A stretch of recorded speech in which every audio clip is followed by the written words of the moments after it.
Hi, everybody, and welcome to another episode of Journeys to Belonging.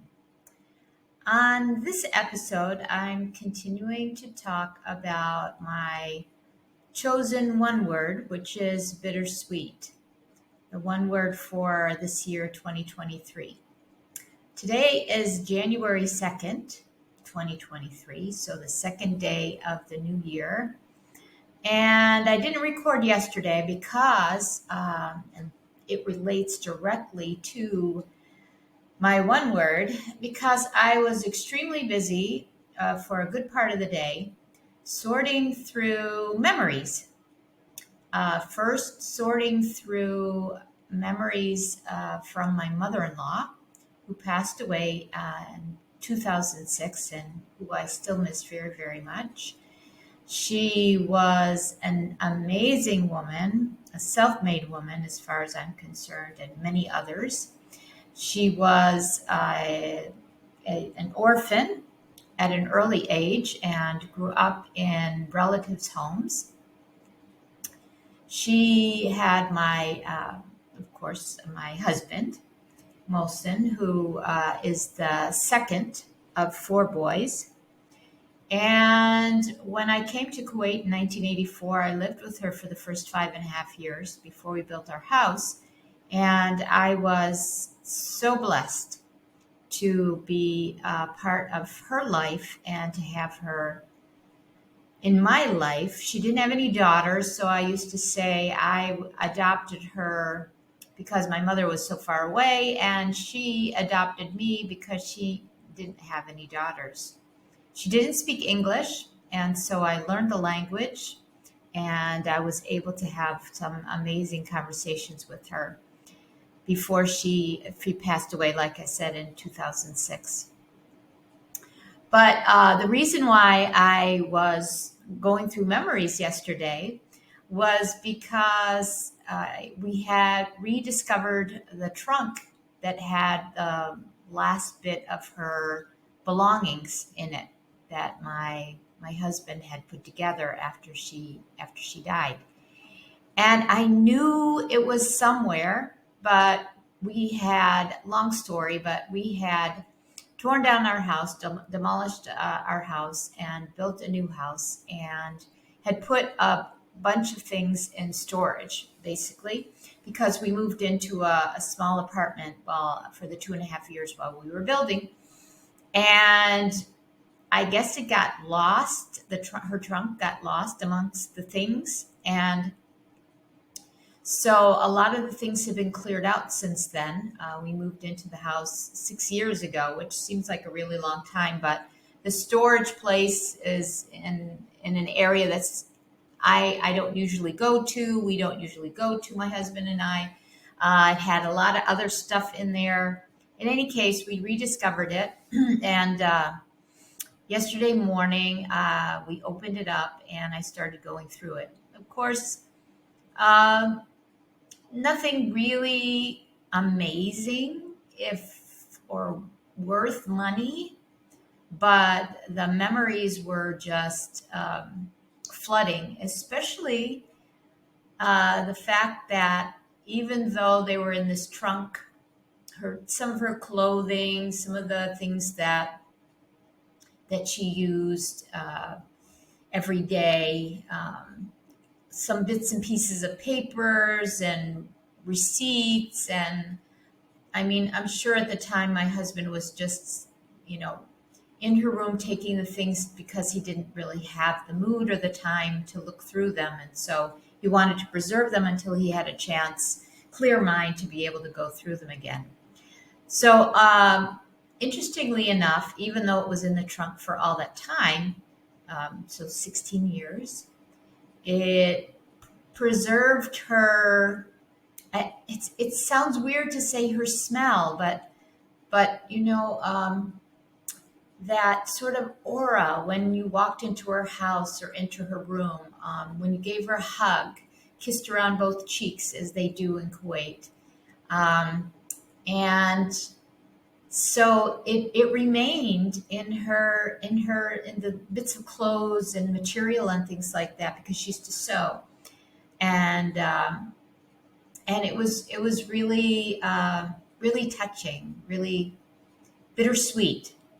Um, Being able to, after all this time, feel like she was next to me, um, and to think that we had so many wonderful memories and things that we did together while I was here. I mean, while she was here, while she was still alive, and really brings home this whole idea of the bittersweet. At the moment I held that material up to my face, and had her scent again, it was sweet in that she was there for just a brief moment and I could hold her. And the bitter, which was she really wasn't here. And as soon as I opened my eyes, the reality sort of came back that I'll never see her again. But she's present here all the time. So that's a little bit about my mother-in-law. She was, like I said, an amazing woman, and we all still miss her very, very much.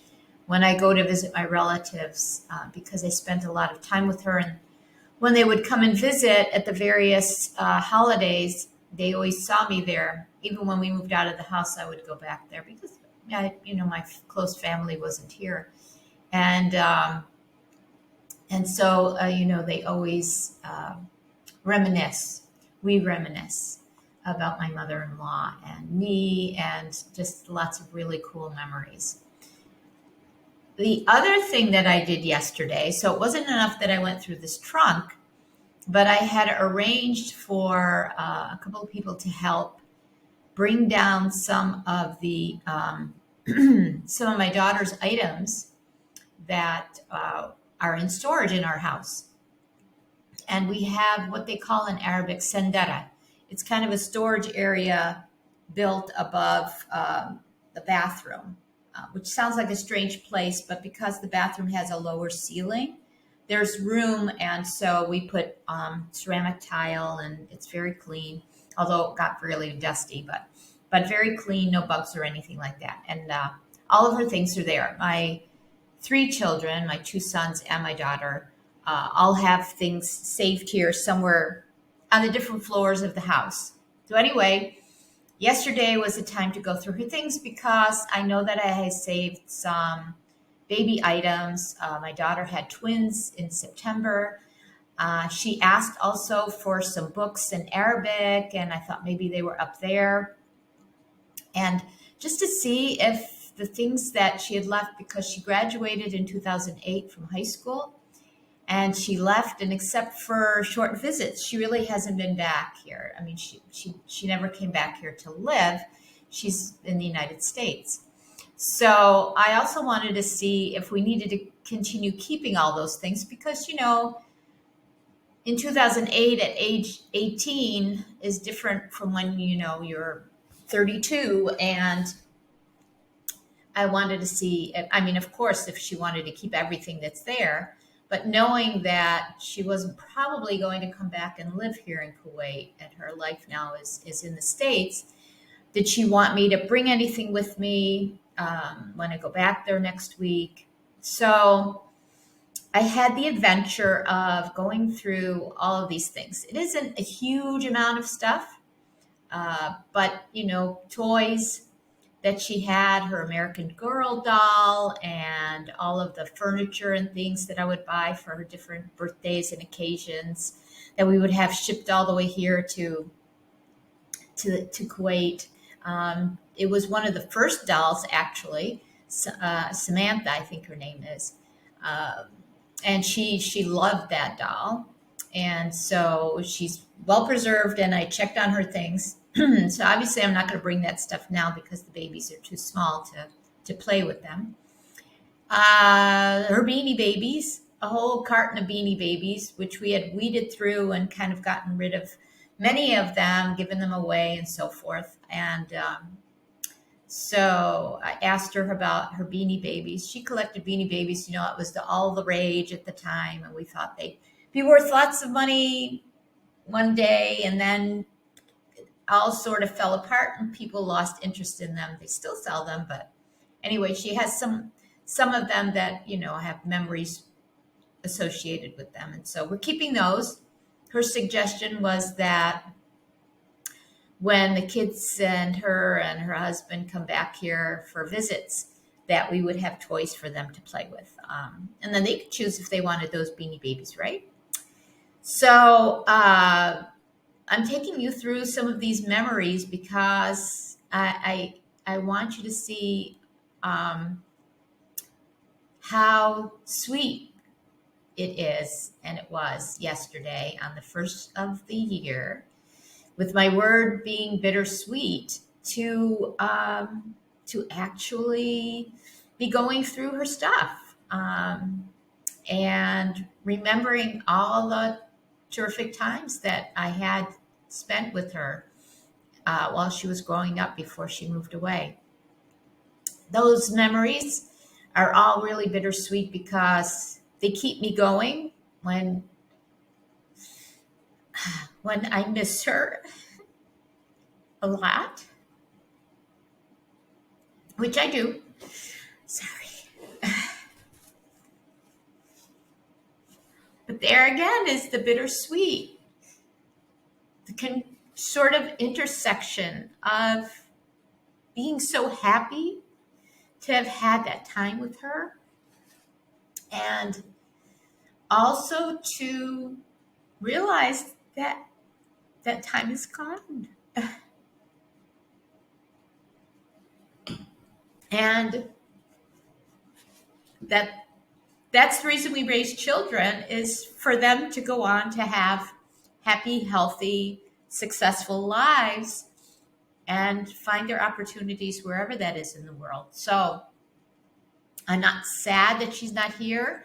That was a journey that I had to take, though, because I was very sad that my kids had all moved away. And although my middle child, my son, Mishari, came back for about 10 or 11 years to work, he's now gone again. And so my husband and I have a completely empty nest. But anyway, aside from that, let me get back to my memories.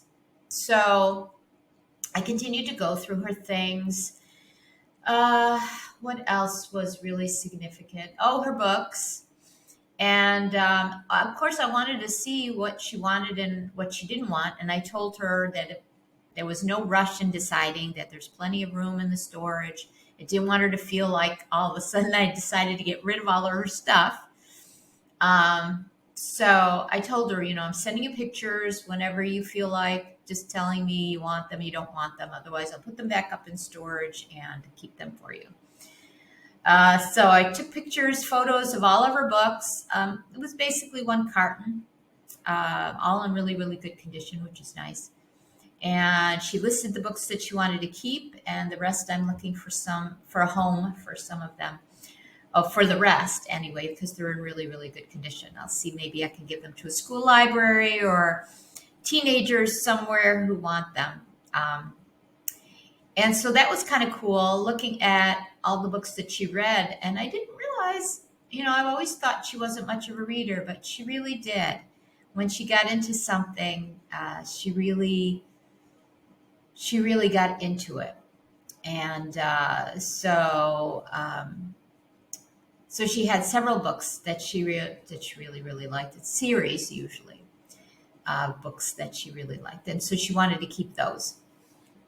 So that's what I'm doing. What else was there?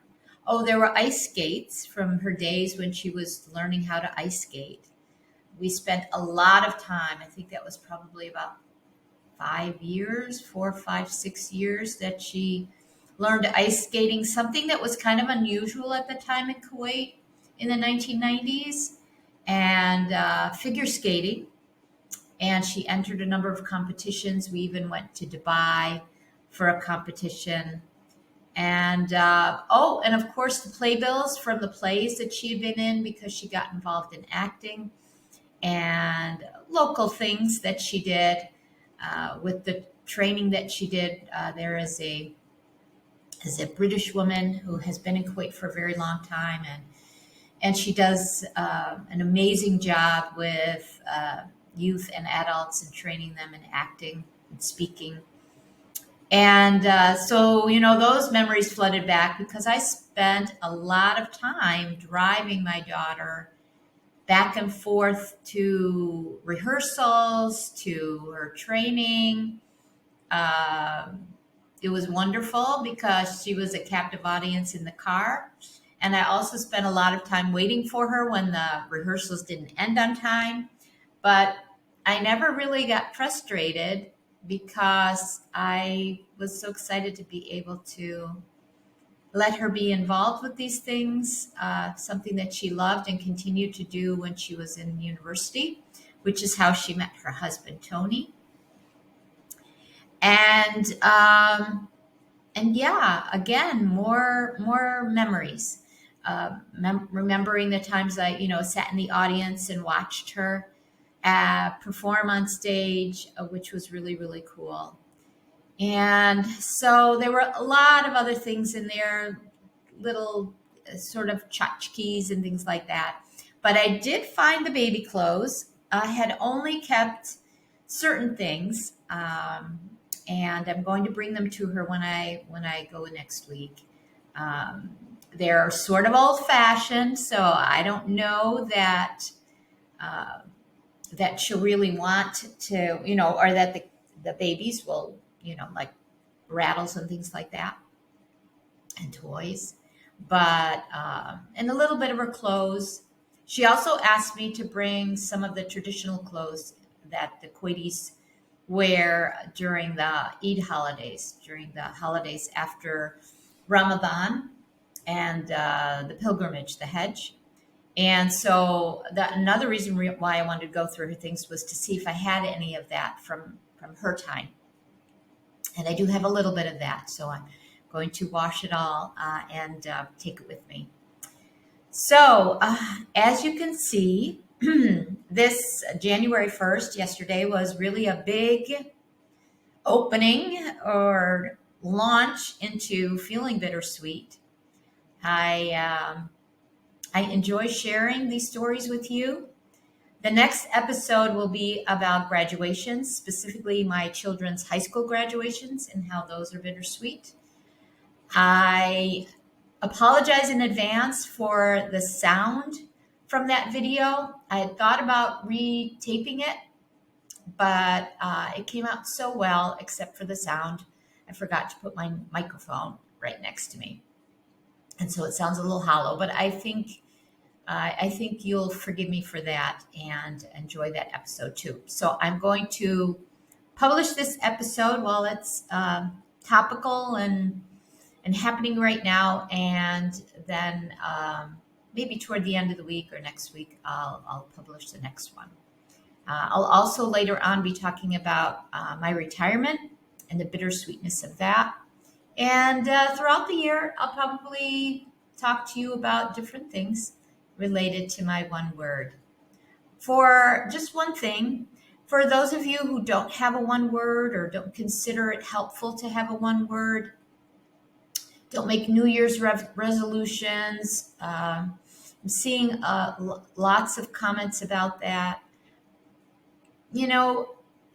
I feel it's been helpful to me. I enjoy coming up with my one word, focusing on it here and there, revisiting it after the year is done. But that doesn't necessarily mean you have to or it fits you.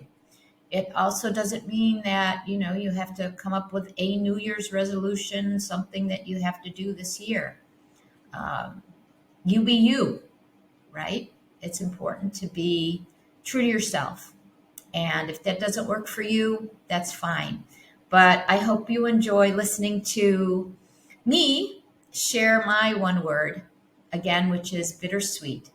I hope you'll tune in for the rest of the episodes. You'll look for previous episodes and also that you'll subscribe to Journeys to Belonging. I've interviewed some amazing educators and plan on starting the interviews again this summer.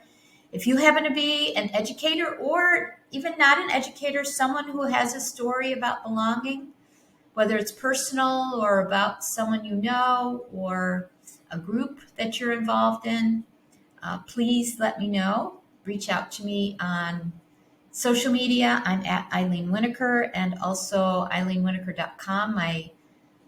You can sign up on my website or message me from my website. And again, thanks for listening. And I hope your start to the new year has been amazing. Bye for now.